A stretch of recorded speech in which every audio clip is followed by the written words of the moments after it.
Hi, everyone. Thank you so much for joining us today. I'm Susan Berishaj. I'm the founder of C Admissions. And today we're going to talk about the interview preparation for Yale SOM and TUC. So if you've been invited to interview, I just want to take a moment and say congratulations. You are 50% of the way through the admit process.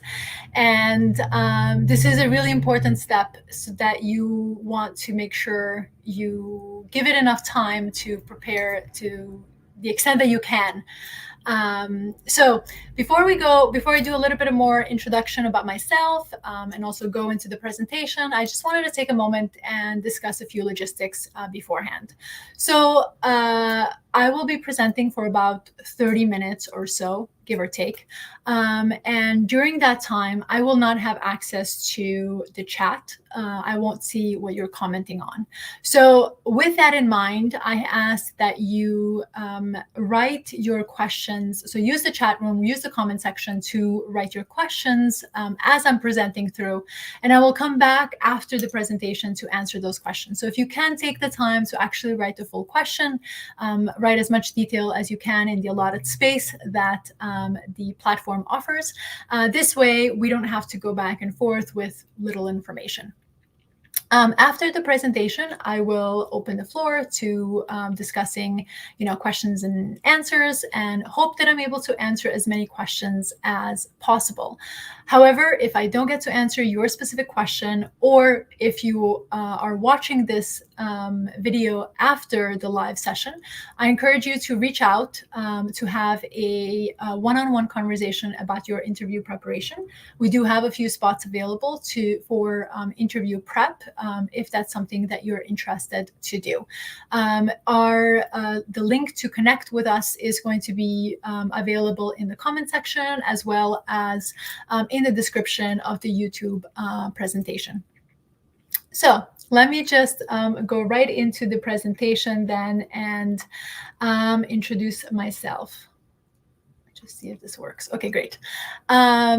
So as I said, I'm Susan Berishaj. I'm the founder of SIA Admissions.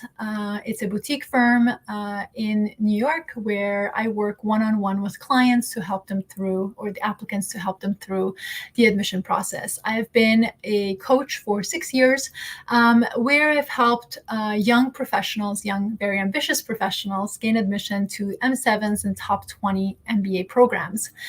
My approach is, of course, very individualized, although I have a program in place where we follow very different processes. I do want to make sure that it's individualized to the person because I'm not a believer of one size fits all.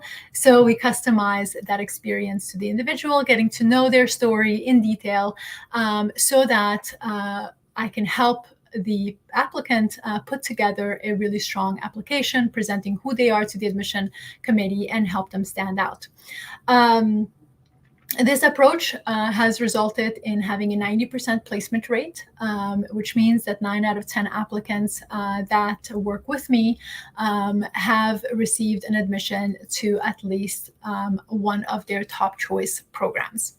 So with that out of the way, with that introduction, let's go into the discussion of the interview for Yale SOM and TUC. So I thought that we will begin with a little bit of an overview of what the interview is like for each of the schools. Then I will talk about a few logistics on how to really make sure that you prepare.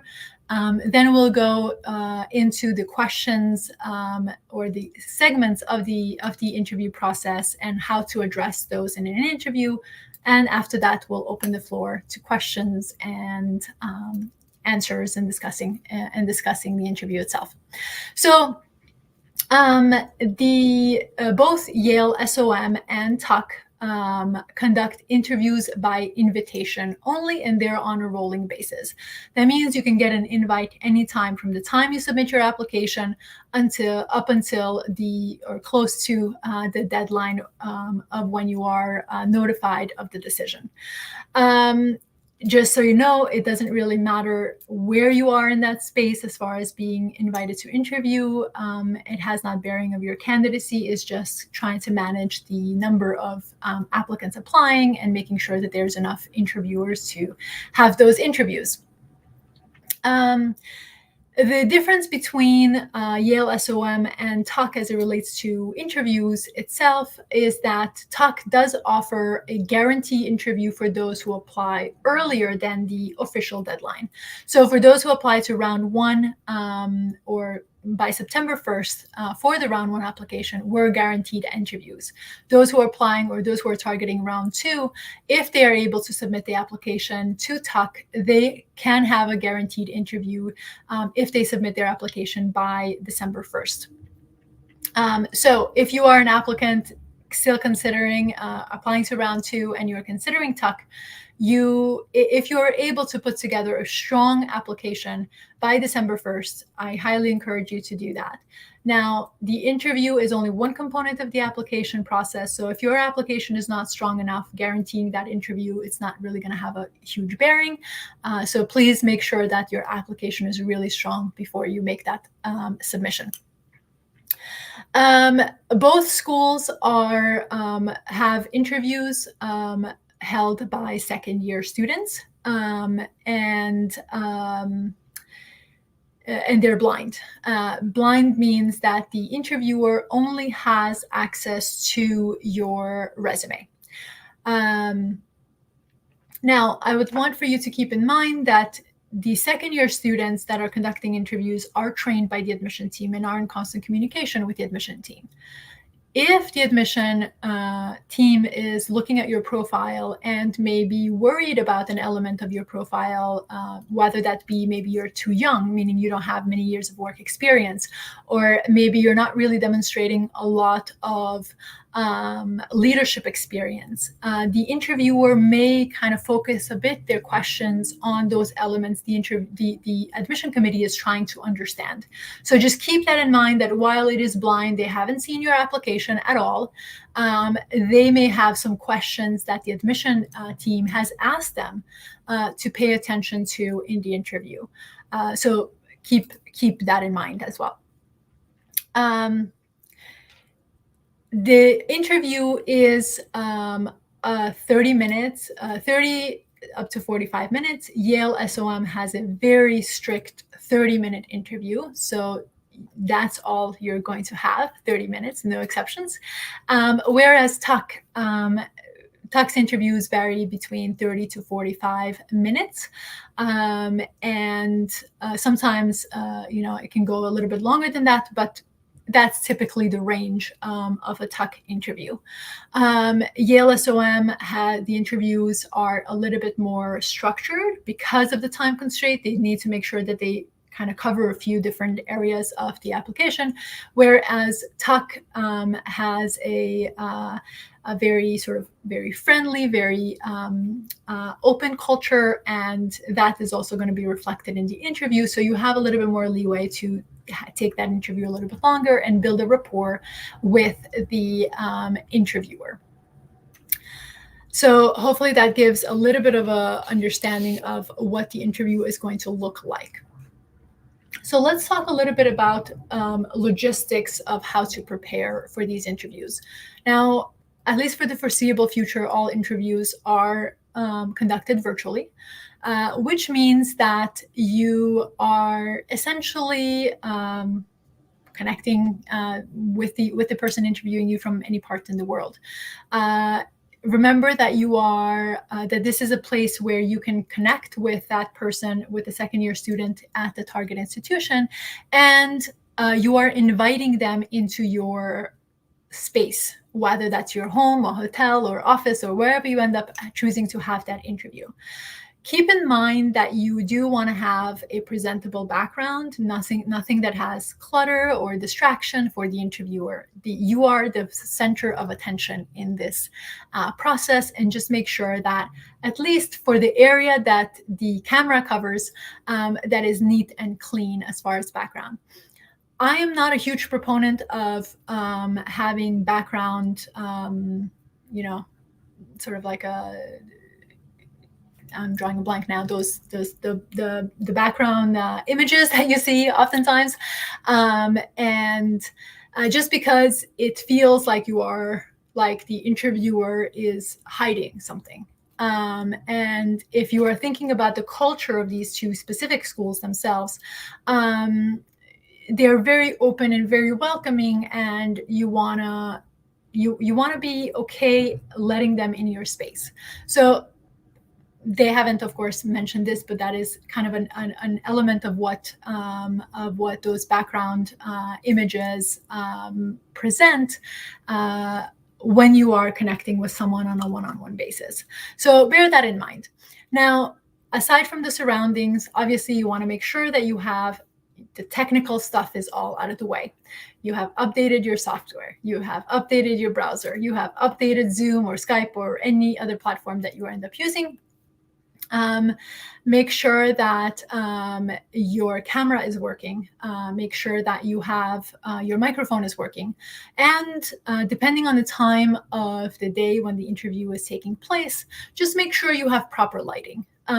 Shadows can sometimes be a distraction. Maybe they can't see you very clearly. So if you don't have a window, or there's at a time, the interview is at night and there's no natural light, try to put a few lamps around just to sort of properly light your face so that you can have a very comfortable conversation. Now, I wouldn't say go and purchase some, fancy equipment, because that's not necessary at all. And you definitely don't want a light so bright on your face that it's kind of distracting you from the interview itself. But keep the lighting and keep the presentation, again, in mind as you are preparing for the interview. Attire is, of course, also very important. I recommend that you wear a button-down shirt, and a blazer for men. For women, button-down shirt or a top, like a very clean top and a blazer, it's perfectly okay. I don't think ties are necessary. It becomes a little bit too formal, especially if your interview is conducted in your bedroom. So you may want to just, business casual. I think it's probably the best way to approach that. And show up early. That is another important component. While it is your space, it is your home, you obviously don't need to commute anywhere. Show up early to make sure that everything is set up and everything is prepared for that interview.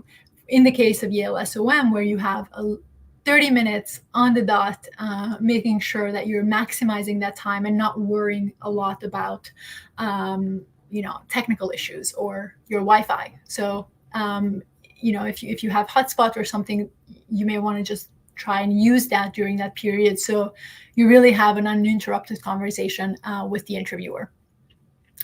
Another element that is really important to keep in mind is having or rereading your application to Yale SOM and or Tuck. Not that you are going to be needing to reference anything in that document, but rather to refamiliarize yourself with how you presented your candidacy to the school. That's whether Yale SOM or Tuck. Make sure that you are reading the content, your message, your tone. All of that should be reflected in the same way.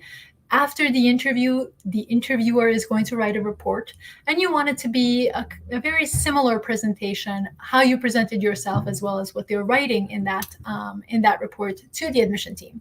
So definitely reread those elements. And given that this is a blind interview, there's nothing from stopping you to reuse some of the examples in the that you share with the interviewer, and we'll talk more about that, that you already talked about in your application, so long as that, of course, you're not reading the content from your application, but that you are presenting it in a very casual way, speaking with the interviewer. And I really highly encourage you to conduct mock interviews with friends, a coach or anyone along those lines, a mentor. There's an element of when you have an interview, that there's nerves that come into play, you want to really minimize those, the anxiety. Preparing is going to help you do that. Also, you need to be mindful that if you go on for 5 minutes talking about your background, you're essentially wasting that time from talking about things that would be much more beneficial to that interviewer. And you definitely don't want them to stop you in the middle of your presentation. So conducting mock interviews will help you also manage your time better in the interview. Well, you'll see, okay, this is how much time I will need to spend on each section of my presentation, so that you maximize the opportunity to not only share your experiences, but share as much experiences so you build a bond and connect with that interviewer. So the one other last thing that I want to say about the preparation component is try not to prepare the day of the interview. The nerves are coming in, like are showing up. You're getting anxious. What you want to try and do on the day of the interview is try to be very calm, try to be very centered. Make sure that you have all the material that you have prepared for in advance in front of you, the things that you need, but not do mock sessions on the day of the interview, because all that's going to do is make more complicated the interview itself and bring more anxiety. That's not really necessary. So try definitely to have all the mock sessions and all the preparation done before the day of the interview.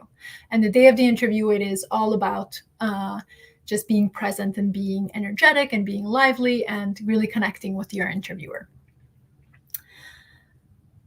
Okay, so how do we prepare for the interview? And there are 3 parts to these interviews. They're not very complicated, but you do need to prepare. The 3 parts include, you have the background and the target school, so why a particular school, as well as your goals, your future, what you're looking to do.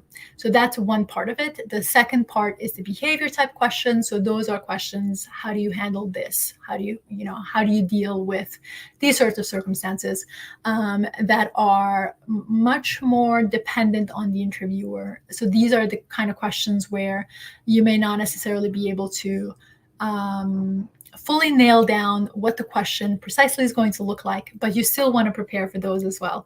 And then the inquiry at the end. There's an opportunity for you to ask questions and to build that next plan on sending those thank you emails and all of that stuff that kind of follows the interview.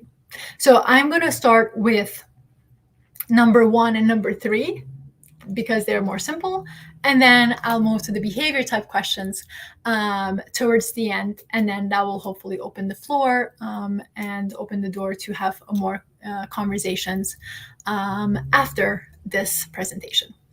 So let's go into the background. You will be asked about your background. So that comes in the form of walk me through your resume, tell me about your professional path to date. It could be something like, tell me about your current job. All of these are elements to help them understand who you are. So I just gave you 3 potential questions.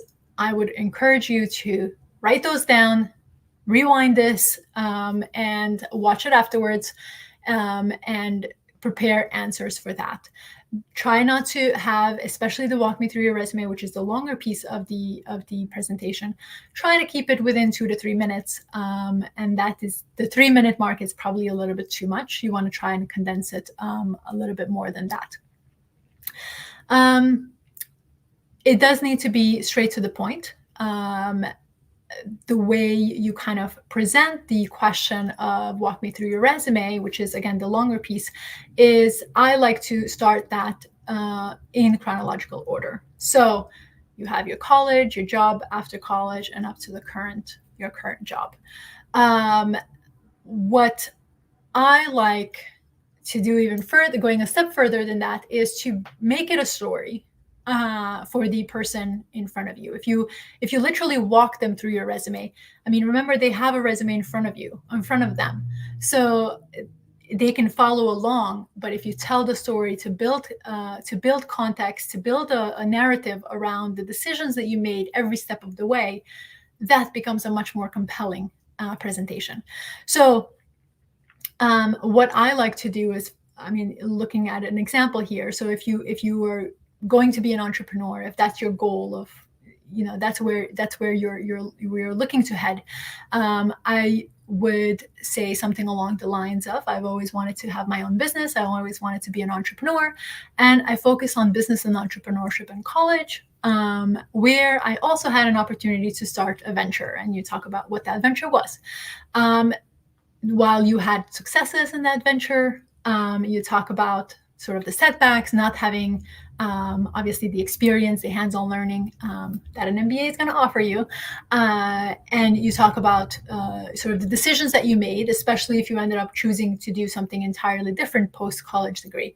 So then you make the connection. If you went into consulting, you wanted to have a holistic perspective of how to run a business or how to deal with various different problems in the business. You present that story. And if the consulting is the angle that you are going, that you have went into, then you talk about the niche and the experiences that you've built there, that have helped you become a better business professional as a result of those experiences.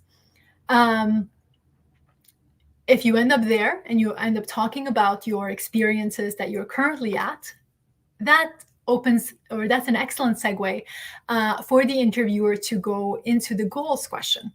Now, of course, you can't control what questions come, like in what order the questions are coming in, but you are also a participant. You have to see yourself as a participant in this conversation. And what you know, that when you are answering a question, when you are presenting your story in a particular way, that can set up a follow-up question. So just be prepared. In this case, you definitely want to talk about your goals. So presenting it in this way really helps the conversation move along and make it very smooth, which of course is going to make it very pleasant for both of you, not just you as the interviewer, but also you as the interviewed, but also the interviewer as well. And then, so if you're talking about the goals, you obviously are going to, well, I like to start with the long-term vision. Now, remember, I didn't say long-term goal. I said long-term vision. I like to, well, both Yale, SOM, and Tuck, and all the top 20 programs look for leaders who have a vision to have an impact in the world. So if you think about your long-term vision of what you're hoping to accomplish, in your career, then you can kind of reverse engineer from there. And you say, whether you include your long-term goal, then after that, you can include your long-term goal, then you include your short-term goal. And the short-term goal is a stepping stone towards a long-term goal, and the long-term goal is a stepping stone towards the vision that you're hoping to attain. Then you're, of course, going to talk about essentially what are you looking to do as far as like why is the short-term goal an important step in that vision? And it responding in that way does two things. One, it gives the interviewer sort of like a logical progression. It makes sense to go in that order. But also it tells them that you are someone who is impact-oriented, who is very vision-focused and very goal-oriented type of personality, which of course these top MBA programs are looking for in their candidates. Now, the segment that I just talked about shouldn't be anything new. You have already submitted your application. You've been invited to interview. You have answered these questions already. Don't repeat them exactly in the same way you wrote them, but use the content. You don't want to change the story. You also don't want to say that, because maybe you may feel comfortable with the interviewer, especially if it's a Tuck, a Tuck admissions associate, which is the interviewer for Tuck. You don't want to become too comfortable where you are changing the story and telling that person that, oh, well, I'm not quite sure what I want to do, but I want to use the MBA to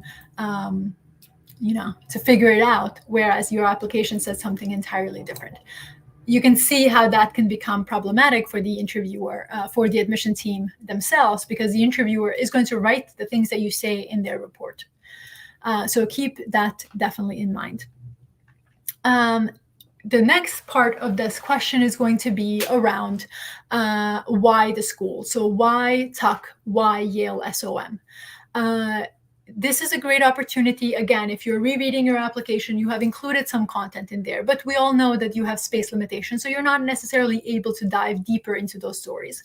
This interview is an opportunity for you to really sell why did you choose to apply to Yale SOM and or Tuck. You are going to want to re-research the school in addition to having reread your application. Re-research the school and identify 2 to 3 items, 2 to 3 things that each of these schools offers that are unique to them and that really excite you. You can be asked a question something like, what do you hope to learn at Yale SOM?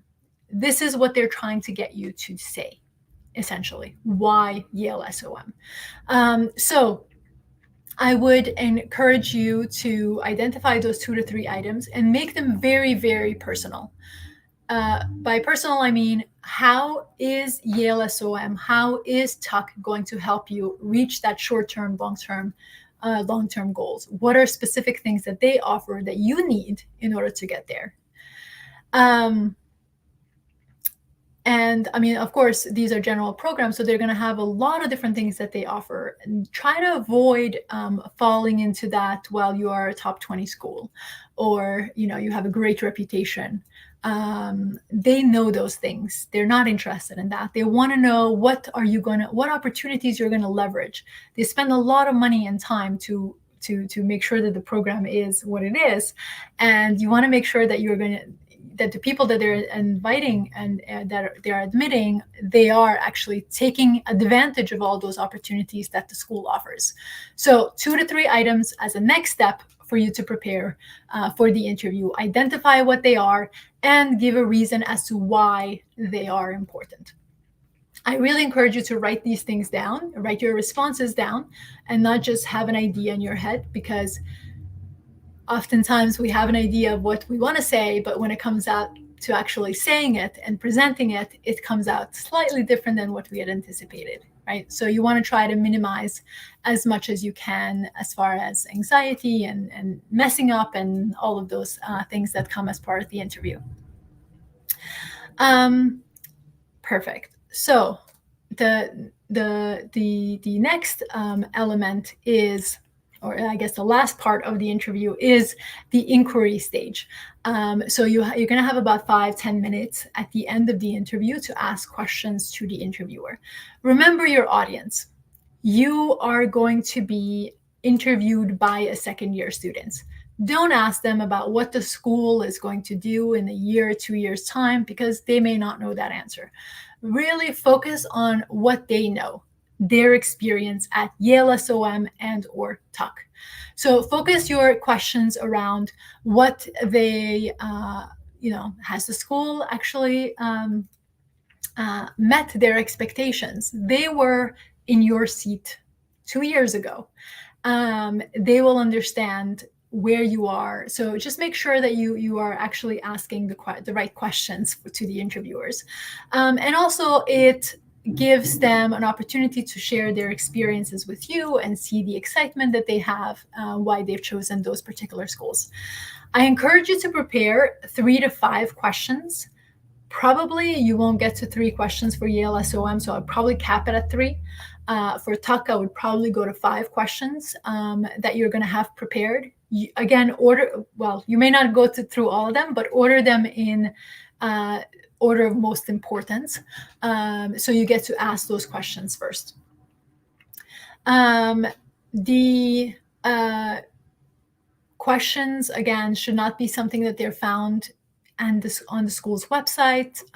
It is a personal exchange, personal conversation. It is okay for you to tell the interviewer that I have prepared questions in advance and I have them written down, whether that's on a piece of paper, your notebook, an iPad, and just say, I'm going to read them.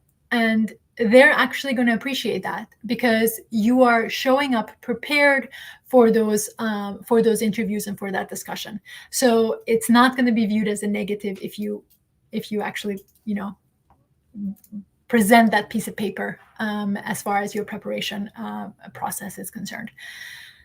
So now let's move into the behavior type questions, which are a little bit more unpredictable. And to be very frank, it's never 100% sure what question you're going to be asked, because it depends on the interviewer. It depends on, what you say. There can be follow-up questions, especially if you answer partial questions. So that's another element to keep in mind, is make sure that you understand what the question is being asked and make sure you answer the full question, because that can lead to follow-up. And again, you want to try and avoid follow-ups, especially for this particular thing, because you want to demonstrate yourself as someone who pays attention, who listens, and is ready for that next step in the application process. And then the other thing that I would say is, towards the end, at this stage, you're also going to be exchanging emails. And if the interviewer doesn't offer that, please be sure to ask the interviewer, can I have your email address? And you're going to send a thank you email that is very personal to your experiences. You're going to write about what you liked about that interview, if there's anything else you wanted to add after the interview, and also if there's additional questions that you didn't get to ask that you may be able to send the interviewer. And that should be done the same day of the interview. So keep this in mind. Make sure you block your calendar to write that thank you letter within the same day of the interview itself. Perfect. So now let's go to the behavior questions. Behavior type questions are going to focus essentially on how you handle something. To put it at the basic level of what a behavior type question, they want to see how you behave in various different circumstances. The schools really care about that because, one, they want to see the experiences that you've had, but also they want to see how you're going to engage with the community there. So I encourage you to write down a list of reference examples. And those reference examples will be around successes, will be around failures, they will be around team engagement, they'll be around handling difficult conversations. You can use the things that as I mentioned earlier, the blind interview, they haven't seen your application, so you can use examples that you have already talked about, but also prepare additional examples. Now, for each of these categories that I just listed, failures, successes, team engagement, handling difficult conversations, for each of those categories, you want to just write down the example of what you wanted, what example you want to reference, and then with your resume, set it aside for the interview. Prepare it and place it somewhere close by where you can reference. If you cannot think of an example, you just want to take a quick look, not an entire story, but a quick look of subject lines of what are the stories that you are forgetting that you have to share with the interviewer. Now, how do you present those stories? This is an important component because you are applying to business school and you do need to think of yourself as an achievement-oriented person. And that's kind of how you even want to present these experiences with the interviewer. So there are many different ways that you can approach answering a question. You have the STAR method, which stands for situation, task, action, and result. And then you have the CAR method, which stands for challenge, action, and result. Either one works. You can choose whichever one you feel most comfortable with. I like the CAR method because it is simpler. You don't want to try to remember all the different things that you may be forgetting during the interview. So keep it as simple as you can. I think that's the best approach. So let's look at the CAR method. So the C stands for challenge. And challenge, when you think about the challenge, you have to think about the context in which you are operating.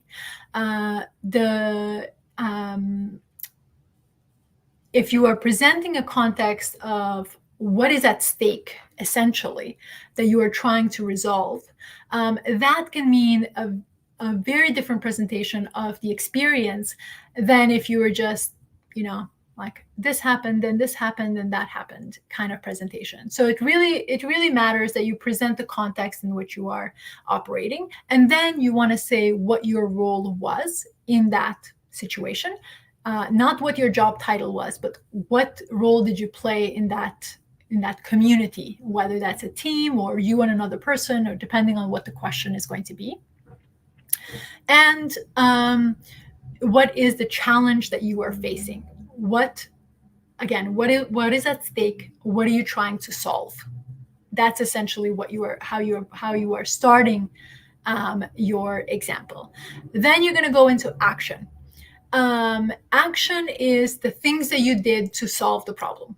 That's essentially what that stands for.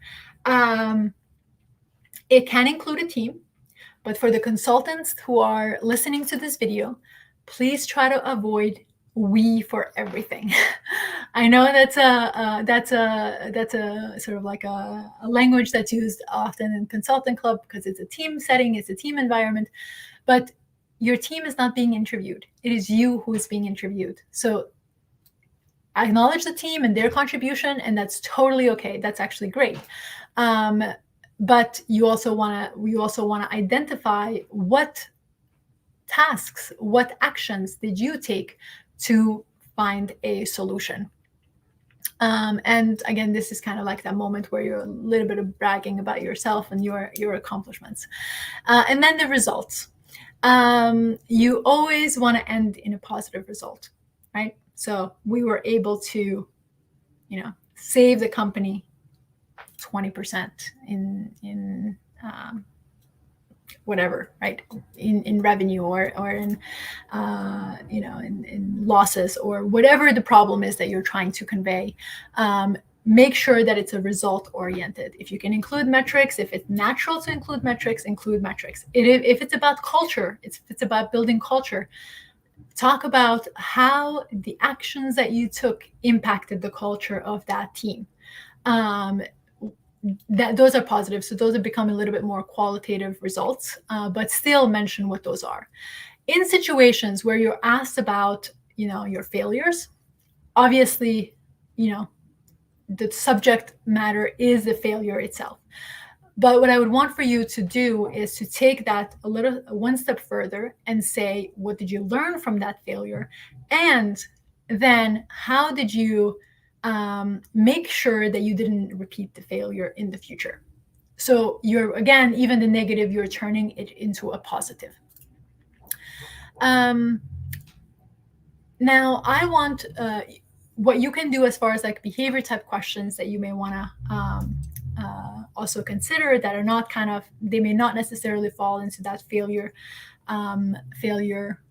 success kind of category, but they still probably require a few examples, are questions like, why should we accept you, or why should we reject you? Kind of questions. How would you answer that? How would why should we reject you? And then what are you going to contribute to the classroom, especially if you are young, as far as like you're professional, you have 2 years, 3 years of work experience, and you are below the class average. You want to demonstrate that you have a level of maturity. So they may want to ask those types of questions. So really be prepared for that. Now, the question that I want to pose to everyone, and I would like discussed if you are open to it, how would you answer a question if you were asked about a behavior type question that you haven't experienced before? What would you say in that situation? And I'm going to stop the presentation and look at those questions, or look at those responses that come in, and then I'll go back to the beginning and see what questions we have from the audience and answer those as well. So the question is, what if your behavior question is not an experience you've had before? How would you handle it? So let me just stop my screen share and go into the comment section.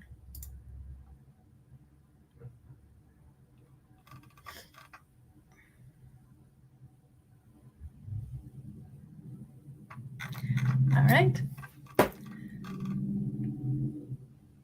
All right, so while you type those questions, I'm going to go to the beginning and see how I can answer other questions here.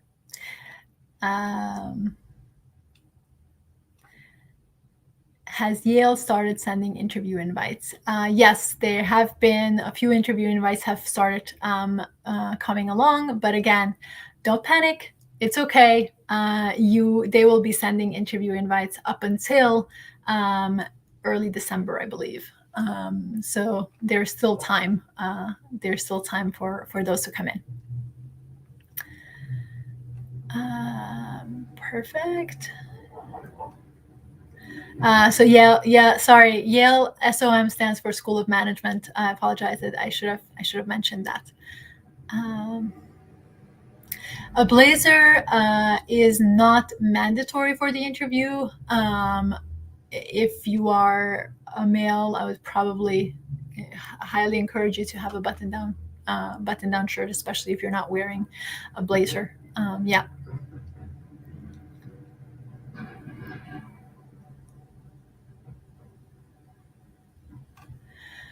Okay.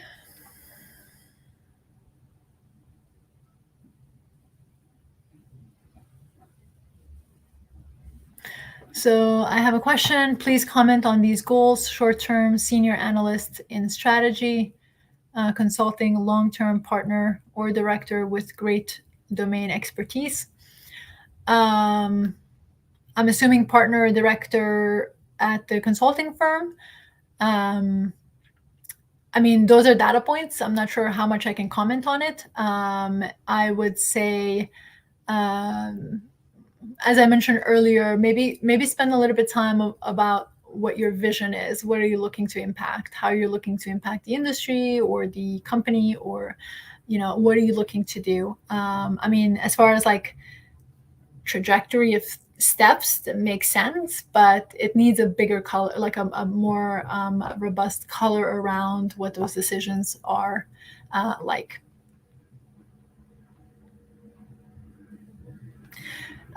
So the question is it okay to make notes when the interviewer is responding to our questions? Absolutely. And just say that. I'm really interested. So I'm really interested in what you have to say. So I'll be taking a few notes. Is that okay? And unless they say, no, don't take notes, then don't take notes. But if they say you can take notes, by all means, no one's going to be offended by that.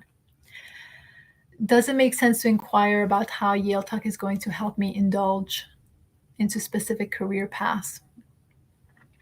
Well, I would say by the point you're invited to interview, you are going to have what the schools are going to do. It really depends. If the interviewer is an admissions person, admissions representative, then they may have more of a background around your career path specifically.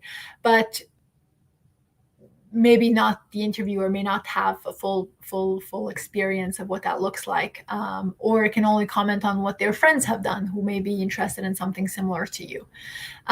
So I would probably focus more on their path, understanding their path and how the school has helped them do that, and try to make a connection between what they have experienced and what you would experience. Is probably a better approach than asking, what is Yale SOM or what is Tuck going to do for my career? Because by this point you would know that, because you were writing it in your application and you're invited to interview. Obviously you would have answered a pretty compelling answer to some of those questions beforehand. Oh yes, I can repeat the question. So the question is, if you are asked a behavior type question where you have not had experience previously. So if the question is something along the lines of, tell me about a time where you told where your colleague didn't pull his or her weight, how did you handle it? If you've never had that experience, how would you answer the question?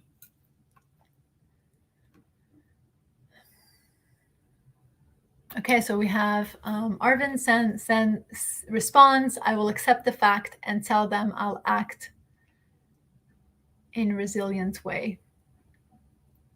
Okay. All right, let's see a few more. I'll take a minute to think how I would respond to the given situation. Let the interviewer know I haven't experienced this before, but this is how I would handle it. Beautiful, Agam. That is exactly what you should be doing.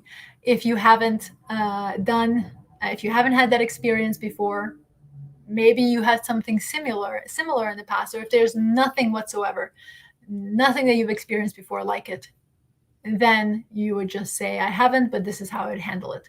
Or this is how something similar that I have experienced in the past. So make a connection in a story that you may want to share anyway. So that's a good way for you to, sneak that in there. So depends on the question. We'll try to relate it to anything else from my personal experience. Yes, Vivek, that's exactly it. That's great. To answer a question which I didn't have experience before, share some insights about the question asked, provide an answer or example to something similar relevant to the question. Yes, Kevin, that's precisely it. Tie an experience you have with behavior questions and frame it in a way that gives them an idea of the type of person you are. That's great. That's perfect. I love this. This is great responses. And so imagine then that if you haven't prepared anything in advance for this interview, or you have just thought about experiences that you've had and, oh, well, I know my experiences, right? That's sometimes that I often hear that. You are going to start panicking. You need to be very comfortable and have prepared examples in advance so that you are able to calmly answer a question like that, where you are, providing other experiences that are similar that you have thought about to share in advance, and you can do that in a situation like that. So the next question I have is, if the interviewer asks, do you have any questions for us? What should normally be asked here, because we have mostly researched everything about the institution, or should we say no? Definitely don't say no. Please don't say no. You would have researched everything that is marketed in the school. You probably would not have met the person interviewing you in advance. So there's an opportunity for you to ask that person about their experiences. So you can say, how did Yale SOM meet your experiences when you actually joined the program? How has the career services helped you in your job search? Now, these are second-year students. That means that they already had an internship over the summer. You can talk about the internship experience and how challenging it was or how easy it was. Ask questions that are related to them and where they are in their journey. And if they have already secured a job through that summer internship, mention that, talk about that. It's a great way, remember that the interview process is not, it's not an interrogation. They're not looking for things to ding you. They're looking for things to accept you, for things for you to say so that they can vouch for you. So make sure that you're connecting with the person on the other side. And I know it's much more difficult when it's done virtually than when it's done in person, but do try and connect. And this is a great way for you to let them have the spotlight for a moment and talk about their experiences, their friends' experiences, and so on and so forth, that they are willing to share with you. So please prepare questions in advance, because you can come to that point where you're asked, well, do you have any questions for me? And you can't think of anything because you're panicking. You have 5 minutes left. What am I going to say? Not enough time to answer my questions. I don't have time to think. These are things that come, that's normal. So prepare in advance is definitely the best policy.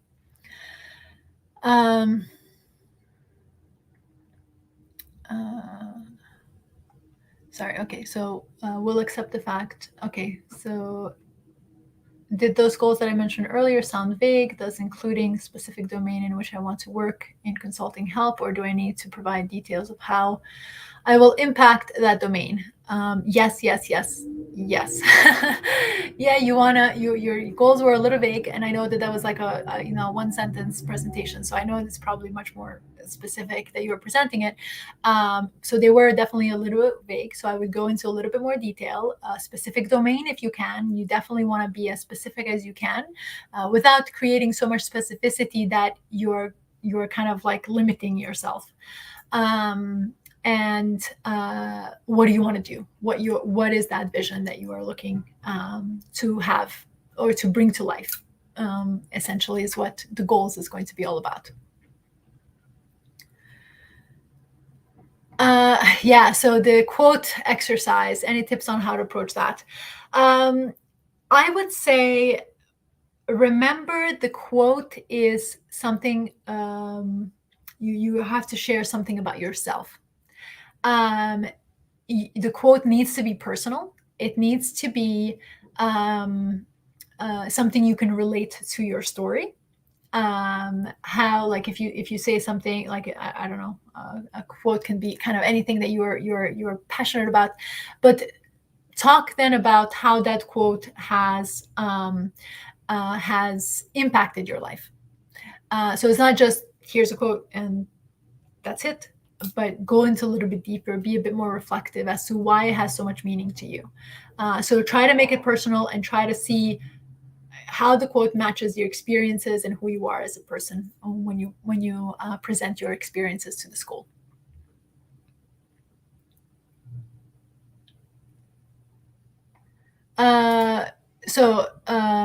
Avinash says has a question. Yale specifically asks questions about the quote by the dean. What kind of questions are asked on this, and what is the expected in response to such a question? Well, they're trying to understand that you understand the school a little bit more. So the quote by the dean is essentially kind of giving them your perspective, or rather their perspective of what they see leadership.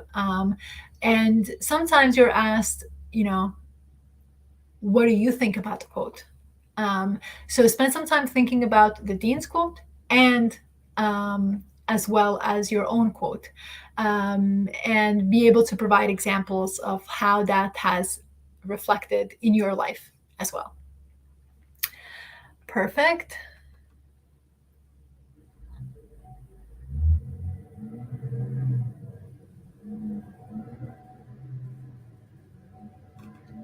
So how the interviews are evaluated is Varun's question.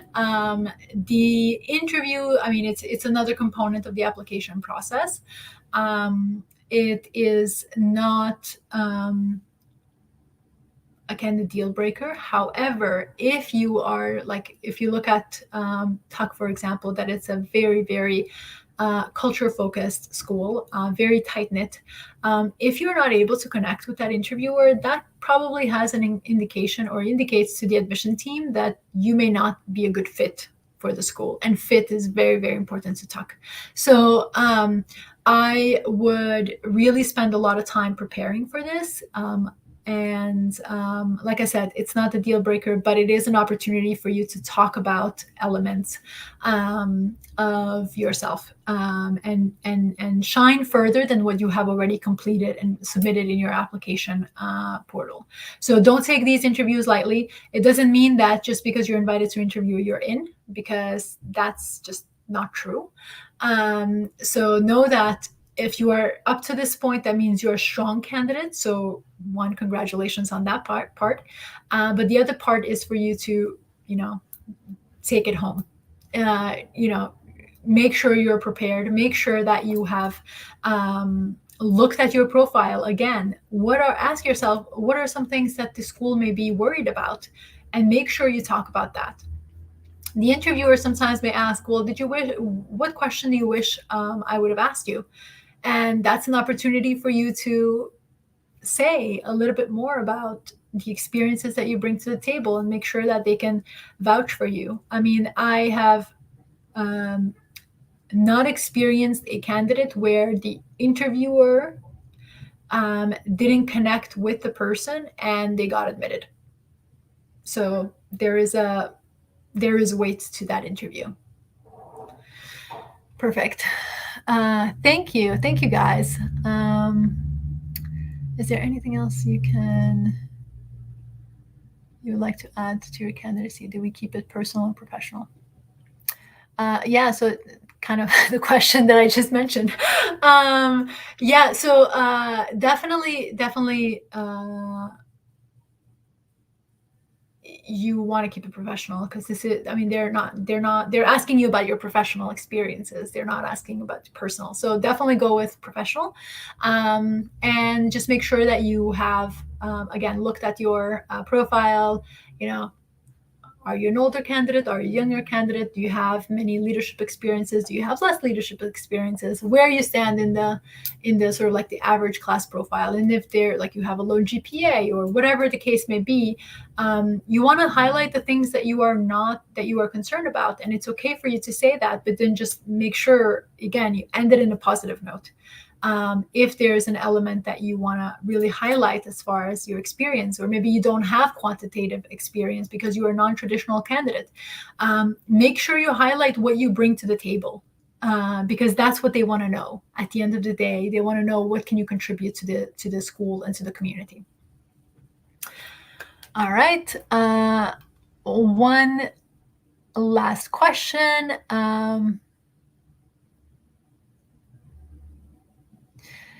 Do you know what percentage of students do these schools send an interview invite to? The numbers, unfortunately, are not published. So there is kind of a speculations around. I would say probably, 3, maybe 4 for each seat, something like that. Sometimes there are a few, like between 2 and 4 probably is a good estimate for each seat. So that means you have at least another person who's vying for that same seat as you are. So definitely keep those elements in mind. I really wish everyone that's interviewing good luck with those interviews. I mean, feel proud, regardless of the outcome, feel proud of where you are and how much you've accomplished up until this point. And do everything that you can to prepare. Make sure that you have done all you can. At the end of the day, there's no guarantee, and there's no,